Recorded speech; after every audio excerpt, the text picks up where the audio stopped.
The primary task of the officer is to make sure that during NASA missions earthly microbes don't contaminate potentially habitable environments. And should a mission bring back samples from outer space, the officer is tasked with making sure that dust, or rocks, or whatever is brought back from outer space doesn't contaminate us. John Rummel, a biology professor at East Carolina University, held the position twice, first between 1990 and 1993 and again from 1998 to 2006. The planetary protection job was mostly challenging in that it was not just important for each mission to do the right, required by requirements, thing, but to know why they were doing it, and why it was important to do a good job, Rummel said. From that aspect, the job was definitely worth it. But as to rewards, those were mostly internal. Rummel explained that the Planetary Protection Office reports to the Associate Administrator for each mission, who oversees the cost of the project.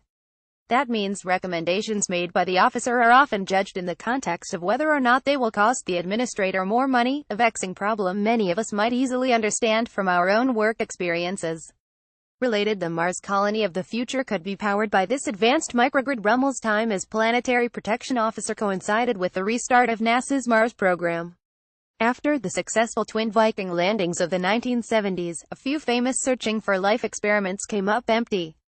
NASA shifted its attention to other locations in the solar system, and Mars didn't get a launch opportunity until the failed Mars Observer mission in 1992. A slew of missions followed, however, including the Mars Pathfinder mission that made it all the way to the surface in 1996 and deployed a mini-rover, Sojourner. Several other landing and orbiting missions followed, some successful, others not. Those missions wouldn't have been possible without the approval of the Planetary Protection Officer, who ensured that Sojourner and other Martian spacecraft were sterile enough to prevent microbes from taking root in potentially life-friendly areas. One of Rummel's first tasks in 1990 was to look at the risk of contamination on Mars and how scientific understanding had changed since the days of the Viking missions. I knew people would like to go back and land on Mars, but I also knew we didn't have current advice, Rummel said.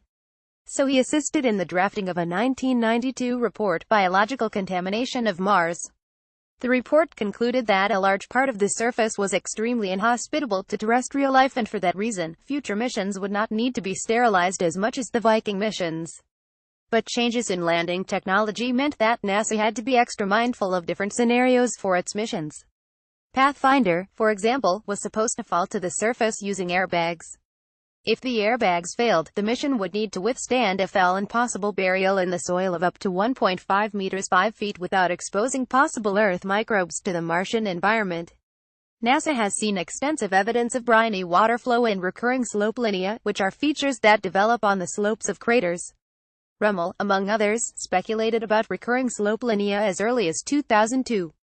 While researchers have long observed the formations, it was only in 2015 that NASA had strong enough evidence to say the formations are probably due to liquid water on the surface.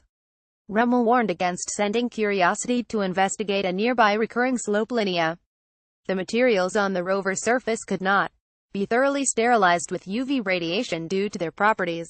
And inside the rover is a warm electronics box that could melt any ice with which the box comes into contact.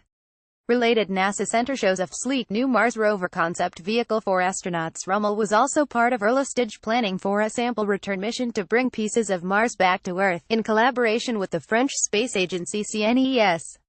While that mission never went forward, NASA has left the door open for future sample return missions. The next Mars rover, called Mars 2020, is expected to leave caches of interesting material behind for future missions to potentially pick up and bring back to Earth, when we presumably know a little more about how to protect ourselves. Of course, Mars wasn't the only target of note back in the 1990s when Rummel began his work. NASA already had a Jupiter probe, called Galileo, and was about to launch Cassini, which has now been orbiting Saturn since 2004. Those missions confirmed some intriguing Voyager mission results from the 1970s and 1980s, showing that some of the moons are icy and potentially habitable. Rummel remembers modifying the planetary protection plan for Galileo as evidence emerged that a liquid ocean might lie underneath Europa's icy surface. At the end of Galileo's mission, an option was included to deliberately crash the probe into Io or Jupiter, just in case it happened to fall into Europa, damaging a potentially habitable environment underneath the ice.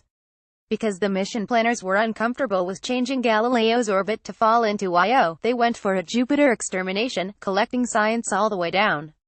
NASA said the job posting has generated a lot of excitement, including from Jack Davis, a fourth grader from New Jersey and self-described guardian of the galaxy.